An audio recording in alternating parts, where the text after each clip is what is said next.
আসসালামু আলাইকুম। অনুভূতির দেয়াল গল্পের 15 নম্বর পর্ব। তো চলেন কথা না বলে গল্প শুরু করি। সিনথিয়ার সাথে বিকেলে কথা হলো, তার কাছ থেকে জানতে পারলাম অবনীর এক ডাক্তারের সাথে বিয়ে। তখন পর্যন্ত জানতাম না আমি এই ছেলেটাকে, কার সাথে অবনীর বিয়ে। রাতে যখন রাশেদ তার বিয়ের কথা জানালো ফোন করে, তখন আর বুঝতে বাকি রইলো না অবনীর সাথেই রাশেদের বিয়ে ঠিক হয়েছে। বিয়েটা হুট করেই ঠিক হয়ে গেছে, তাই জন্য আমাকে জানাতে দেরি করেছে। রাশেদকে আমি যতটুকু চিনি জানি, ছেলে হিসাবে অনেক ভালো। সেক্ষেত্রে অবনীর জন্য ভালোই হয়েছে। একটা মেয়েকে ভালো রাখার জন্য সবকিছুই রাশেদের মধ্যে রয়েছে। 2 দিন পর আমি সিনথিয়াকে নিয়ে অবনীর বিয়েতে গেলাম। সিনথিয়া যেভাবে বলেছিল বিয়েতে খুব বেশি মানুষ দাওয়াত দেওয়া হবে না, আসলে বিষয়টা তেমন না। আমরা ছাড়াও অনেক মানুষ এসেছে। কেন জানি মনে হতে লাগলো সিনথিয়ার বাবা মাও হয়তো বিয়ের বাড়িতে এসেছে। আজকে আর আমাদের রেহাই নাই। তবে তারা আসেনি, আসলে আমার জন্যই ভালো হতো। তবে আমার ভালোটা কেন জানি হয় না। অবনীর বউ সাজে খুব একটা ভালো লাগতেছে না আমার কাছে, তবে খারাপও লাগতেছে না। সব মেয়েকে বউ হিসাবে ভালো লাগে না, কিন্তু এই মেয়েটাকে লাগার কথা ছিল, তবে লাগতেছে না। এমনিতেই যতটা সুন্দর লাগে, আজকে বউ সাজার পর ততটা সুন্দর লাগতেছে না। সিনথিয়ার ক্ষেত্রে বিষয়টা তেমন না। সিনথিয়াকে যেদিন প্রথমে বউ সেজে দেখেছিলাম, সেই দিনই বুঝেছিলাম এটাই এই মেয়ের সর্বোচ্চ ভালো লাগার রূপ। এর চেয়ে ভালো লাগার মতো রূপ তার আর হতে পারে না। সিনথিয়াকে বউ সাজলে যতটা সুন্দর লাগে, অবনীকে ততটা লাগতেছে না। তবে সুন্দর লাগতেছে। কোন রকম ঝামেলা ছাড়াই বিয়েটা হয়ে গেল। আমাদেরকেও কোনো সমস্যায় পড়তে হলো না। বিয়ে শেষ হতে হতে অনেক রাত হয়ে গেল। বাসর ঘর সাজাইলাম আমি আর সিনথিয়া দুইজনেই। সিনথিয়া খুব সুন্দর করে বাসর ঘর সাজিয়েছে। এতটা সুন্দর করে হয়তো তার নিজের বাসর ঘর কেউ সাজায়নি। সব সময় দেখে এসেছি বাসরটা সাধারণত ছেলের বাড়িতেই হয়। মেয়ের বাড়ি থেকে মেয়েকে নিয়ে যাবে, তারপরে ছেলের বাড়িতে বাসর সাজানো হবে। কিন্তু ব্যাপারটা এখানে ভিন্ন। রাশেদের তেমন আপন কেউ না থাকায় বাসর ঘরটা অবনীতের বাড়িতেই করা হচ্ছে, যেমনটা আমাদের করতে হয়েছিল। যদিও আমার ওটাকে বাসর ঘর বলা চলে না, কেননা বাসর ঘরে যা যা করে মানুষ তার কিছুই আমরা করিনি। রাত প্রায় 12টা পার হয়ে গিয়েছে। অবনীকে আর রাশেদকে বাসর ঘরে ঢুকিয়ে দিয়ে আসার পর অবনীর বাবা একটা আমাদের থাকার ব্যবস্থা করলেন ছোট একটা রুমে, কারণ তিনিও জেনে গিয়েছেন আমরা দুইজন স্বামী স্ত্রী। তবে এটা জানেন না যে আমরা শুধু নামে স্বামী স্ত্রী, কোনো কাজের না। সিনথিয়ার সাথে বিয়ের পর এই প্রথম এক বিছানায় ঘুমাতে হচ্ছে আমাদের। বাসর রাতে পালিয়ে আসার পর সব সময় আলাদা বিছানাতেই ঘুমাইছি, কিন্তু আজকে সেই সুযোগ নেই। রুমটাও খুব ছোট, নিচে ঘুমানোর মতো তেমন কোনো জায়গা নেই। আমি খুব ক্লান্ত ছিলাম, তাই জন্য বিছানা দেখার সাথে সাথেই গায়ে লিয়ে দেই। ঠিক তখনই সিনথিয়া এসে বলল আমরা এখানে একসাথে ঘুমাবো। আমি শুয়ে থাকা অবস্থাতেই বললাম তাছাড়া আর তো কোনো উপায় নাই। তখন সিনথিয়া কপাল কুঁচকে বিছানার দিকে আঘাত তাকাতে বলল উপায় থাকবে না কেন, নিচে তো একটু জায়গা আছে, ওখানে ঘুমান আপনি, আমি উপরে ঘুমাই। সিনথিয়ার এমন কথা শুনে একটু অবাক হলাম না, কারণ এই মেয়ে এমনই, সব সময় নিজের বুঝ বোঝে, খুব স্বার্থপর একটা মেয়ে। আমি তখন বিছানা থেকে উঠে বসলাম আর বললাম আমি কেন নিচে ঘুমাবো, শুধু শুধু কেন মশার কামড় খাবো? এমনটা তো না যে আমি নিচে ঘুমালে আমার অনেক লাভ হবে, কিংবা না ঘুমালে অনেক বড় ক্ষতি হয়ে যাবে। তখন সিনথিয়া মন খারাপ করে বলল আমি একটা মেয়ে, আর একটা মেয়েকে সেফ রাখার দায়িত্ব আপনার। পুরুষরা চাইলে সবকিছুই করতে পারে, যা মেয়েরা পারে না। আর নিচে ঘুমালে ঘুম আসবে না, প্লিজ আপনি নিচে ঘুমান আমার জন্য হলেও। আমি কোনো ভাবান্তর না করেই সিনথিয়ার দিকে তাকিয়ে বললাম মেয়েরা সব কাজই পারে, দেখেন না সমান অধিকার দাবি করে, তাই ছেলেরা যে কাজ পারবে ওইটা তো মেয়েদেরকেও পারতে হবে। আর আমি কেন আপনার কথায় নিচে ঘুমাবো? আপনি তো আমার কেউ না। মানুষ তার আপন মানুষের জন্য সব কষ্ট সহ্য করতে পারে, সবকিছু সয়ে যেতে পারে। আপনি তো আমার আপন কেউ না, তাহলে আমি কেন আপনার জন্য এইসব করতে যাব? কি হন আপনি আমার? মনের ভিতরে অনেক অনেক অভিমান নিয়ে কথাগুলো বললাম আমি। আমারও ইচ্ছে করতেছিল তুলতুলে নরম বিছানায় ঘুমাক মেয়েটা। এইরকম ফুলের মতো কোমল একটা মেয়েকে নিচে ঘুমাতে দিতে পারি না আমি। কিন্তু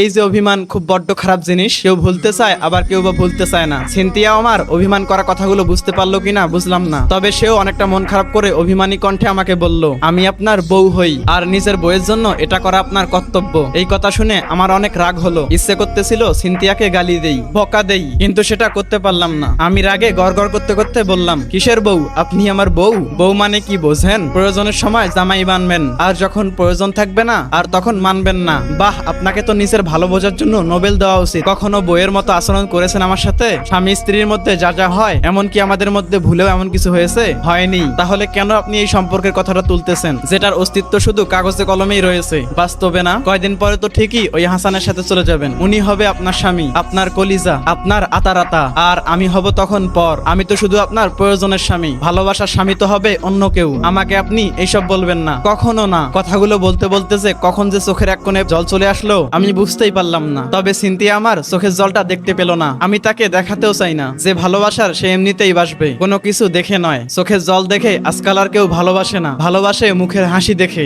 আর সত্য যে এটাই, আমি হাসতে পারি না। সিনথিয়া আমার কথাগুলো শুনে প্রচন্ড কষ্ট পেয়েছে, সেটা আমি বুঝতে পারলাম, কিন্তু আমার কিছু করার নেই, কারণ এমন কষ্ট আমি অনেকদিন থেকেই পেয়ে আসতেছি। যেই মানুষগুলোকে কখনো কাঁদাতে চাইনি, দুঃখ দিতে চাইনি, সেই মানুষগুলোই আমাকে তিলে তিলে কষ্টের আগুনে পুড়েছে। আমিও পুরাতে জানি, আমিও কষ্ট দিতে জানি। সিনথিয়া আমাকে অনেক কষ্ট দিয়েছে, অথচ চাইলে সে আমাকে একটু ভালোবাসাও দিতে পারতো, কিন্তু দেয়নি। সে তার প্রেমিকার বিশ্বাস অর্জন করার জন্য ব্যস্ত। আমিও আগের থেকে নিজেকে বদলে নিয়েছি। যখন দেখেছি আমার এমন সরাসরি ভালোবাসার বিপরীতে সিনথিয়ার কোনো পরিবর্তন হয়নি, আমি আর কারোর জন্য মায়া কান্না কাঁদতে চাই না, কারোর জন্য বাঁচতে চাই না। যদি বাঁচতে হয় নিজের জন্য বাঁচবো। এই পৃথিবীর মানুষগুলো বড়ই স্বার্থপর, তারা ভালোবাসার মানুষগুলোকে বুঝতে চায় না। আমার কথাগুলো শুনে সিনথিয়া একটা বালুশ নিয়ে নিচে ঘুমিয়ে যায়। আমিও তাকে না বলি না। আমার মন খারাপের মাত্রাটা আরো বাড়তে, আমিও দেখতে চাই মাত্রাটা আরো কত তীব্রতার হতে পারে। ভেবেছিলাম সিনথিয়াকে সবকিছু বলবো হাসান ছেলে হিসেবে ভালো না, তার চরিত্রে সমস্যা আছে, কিন্তু এখন আর বলবো না। ভালোবাসার মানুষকে অনেক বেশি ভালোবাসার পরেও যখন তার কাছ থেকে অবহেলা ছাড়া আর কিছু পাওয়া যায় না, তখন আর আগের মতো স্বার্থহীন ভালোবাসাটা আর থাকে না। আমার ক্ষেত্রেও তেমনই হয়েছে। জ্বর হওয়াতে সে আমার সেবা যত্ন করেছিল, তার প্রয়োজনেই, কারণ তখনও আমার তার দরকার ছিল। অথচ আমি ভেবেছিলাম ভালোবেসে সে এসব করতেছে, কিন্তু না, সে আমাকে কখনোই ভিতর থেকে ভালোবাসতে পারেনি। তার ভিতরটা অন্য কাউকে চায়, আমাকে চায় না। সকালে ঘুম থেকে উঠেই দেখি সিনথিয়া নেই। বুঝলাম রাতে সে ঘুমাতে পারেনি। বাইরে গিয়ে দেখলাম বারান্দায় একটা চেয়ারে বসে আছে। কাছে যেতেই তার দিকে তাকিয়ে দেখিয়ে বুঝলাম কালকে রাতে অনেক কষ্ট সহ্য করেছে। মশার কামড়ে ফর্সা গাল দুটো লাল হয়ে ফুলে গিয়েছে। আমি তার কাছে গেলেও সে আমার সাথে কোনো কথা বললো না। 2 দিন পর আমরা বিয়ের বাড়ি থেকে চলে আসলাম। সিনথিয়ার সাথে সম্পর্কটা আবার আগের মতো হতে লাগলো। পাশাপাশি রুমে থাকলেও খুব একটা কথা হয় না। আমি বুঝতে পারি ওই দিন রাতে সে অনেক রাগ করেছে,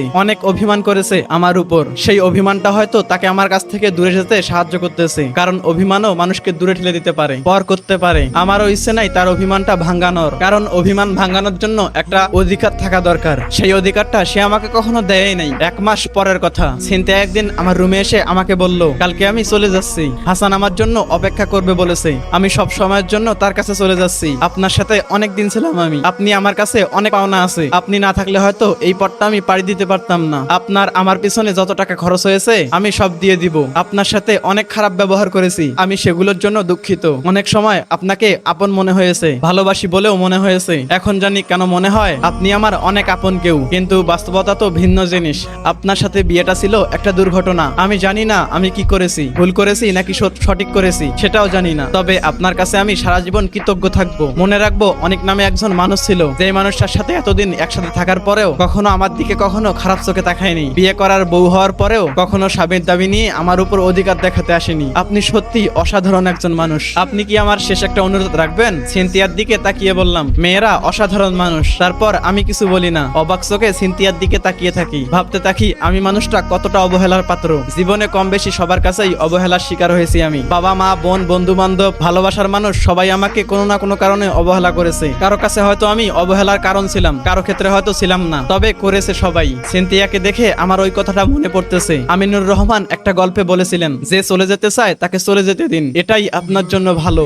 আপনি তাকে ভালোবেসে তার দায়িত্ব নিতে চেয়েছিলেন, কিন্তু সে বিশ্বাস করে আপনার থেকে তাকে অন্য কেউ ভালো রাখবে। কি দরকার যে মানুষগুলো থাকতে চায় না তাকে রেখে দেওয়ার, বৃথা চেষ্টা করার? কোনো না কোনো কারণ দেখে সে আপনার কাছে থেকেই যাবে। আর যে ভালোবাসে না কিংবা ভালোবাসার মতো অভিনয় করে নিজের প্রয়োজনে, সে আপনাকে ছেড়ে চলে যাওয়ার জন্য কারণ খুঁজবেই, থেকে যাওয়ার জন্য না। আমি যখন কিছু বললাম না, তখন সিনথিয়া আমাকে বলল ওর ট্রান্সফারটা হয়নি, কালকে স্টেশনে আসবে আমাকে নেওয়ার জন্য। আমাকে ওখানে থাকতে বলেছে, একা তো আর এত কিছু নিয়ে যাওয়া সম্ভব না। তাই বলতেছিলাম আপনি যদি একটু সাহায্য করতেন। আমি সিনথিয়ার দিকে তাকিয়ে হাসি। সিনথিয়া আমার হাসির কারণটা বুঝতে পারে না। আমি সিনথিয়াকে বললাম, এতদিন যেহেতু আপনার প্রয়োজনে এসেছি, শেষ বেলায় এসেও আপনাকে সাহায্য করব। আমি আপনার মতো না। আর হ্যাঁ, টাকার কথা বললেন তো, যতটা ছোট মনের মানুষ ভাবেন, আসলে তত ছোট মনের মানুষ আমি না। আমার যদি আপনার কাছ থেকে টাকাগুলো ফেরত নেওয়ার ইচ্ছাই থাকতো, তাহলে কখনো খরচই করতাম না। কথাগুলো বলেই আমি আমার রুমে চলে যাই। সারা রাত মন খারাপ করে শুয়ে থাকি। কালকে সিনথিয়া আমাকে ছেড়ে চলে যাবে, এটা মানতে খুব কষ্ট হচ্ছে। কালকে থেকে আবার আমি একা হয়ে যাব।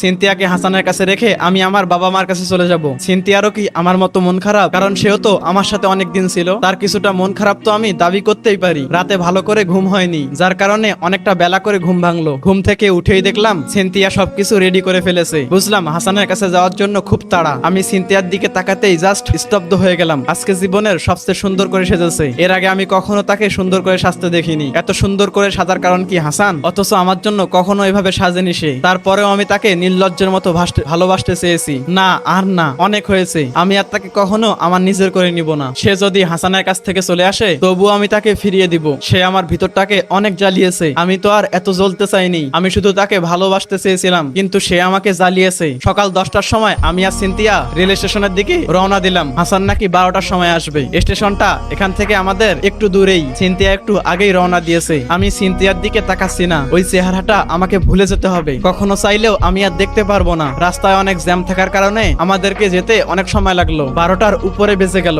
আমি হাসানের সাথে দেখা করলাম না। দূর থেকেই সিনথিয়াকে দেখে চলে আসলাম। সিনথিয়া হাসানকে গিয়ে জড়িয়ে ধরবে, এটা আমি সহ্য করতে পারবো না। এমন দৃশ্য আমার চোখের জন্য ক্ষতিকর। তাই সিনথিয়াকে স্টেশনে পৌঁছে দিয়ে আমি বাসায় আসবো বলে আমি ব্যাক করি ওখান থেকে। আমি বাসায় চলে আসলাম। সিনথিয়া নামে মানুষটাকে ভুলে সবকিছু গোছগাছ করতে শুরু করলাম। বাবা মাকে বলেছিলাম আমার কাজ শেষ হলে আমি তাদের কাছে চলে আসবো। সত্যি বলতে ওই দিন না গিয়ে ভুল করে ফেলেছি, কারণ ওখানে আমার কোনো কাজই ছিল না। দুঃখ পাওয়ার জন্য শুধু শুধু আমি এখানে এতদিন ছিলাম, এর বেশি কিছুই না। বিকেল 4টা বাজে, আকাশের দিকে তাকিয়ে আছি। আজও আকাশটা মেঘে ঢাকা। অনেকটা খারাপ লাগতেছিল, মনে হচ্ছিল কিছু একটা হারিয়ে ফেলেছি। তবে সান্ত্বনার বাণী এটাই, যাকে হারিয়েছি সে আমার কখনো আমার ছিলই না। আমি যখন প্রচন্ড মন খারাপ করে মেঘ জমানো আকাশটার দিকে তাকিয়ে আছি, ঠিক তখন অনুভব করলাম কেউ একজন পিছন থেকে আমাকে জড়িয়ে ধরে শক্ত করে কাঁদেছে। পিছন ঘুরে সেই চিরপরিচিত মানুষটাকে দেখতে পেলাম। তো গাইস, পরবর্তী পর্ব দেখার জন্য অবশ্যই ভিডিওটিতে লাইক এবং কমেন্ট এবং চ্যানেলে নতুন হলে সাবস্ক্রাইব করবেন। তো সবাই ভালো থাকবেন, ধন্যবাদ।